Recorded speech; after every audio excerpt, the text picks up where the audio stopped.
But anyway, we ended up getting a dog named Shadow. Shadow was a blue pig, you know, the grayish color pig.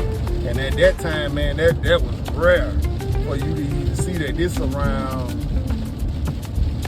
around 96, 97, something around that, mid-90s, around that era. And a blue pig was unheard of. You very rarely seen them. Now, all these dogs were game bred. We didn't do that, but, you know, they were game bred. And Shadow was the most game of all. So we ended up getting Shadow. Around this time, that's when Wolverine and Lady ended up having their second litter.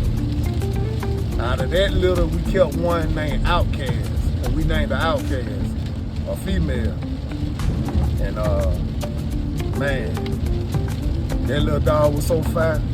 Outcast was one of them little short.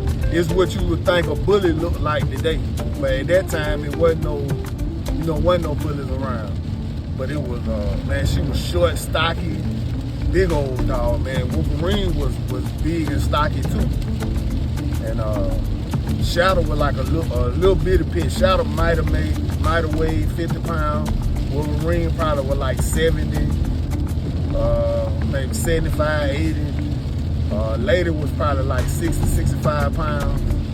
And but Outcast, man, that mother was off the hook, off the chain, man. So anyway, so Lady and Shadow was, one time they was pregnant around the same time, and they didn't like each other.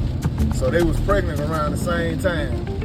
And man, this one we had their pinions like side by side. And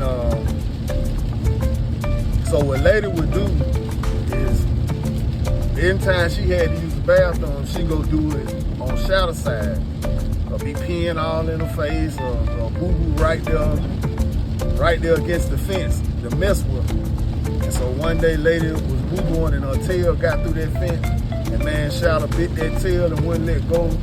And finally when she let go, from then it was on from then on out. And so man, they ended up tearing a hole through the fence and got a hold of each other one day.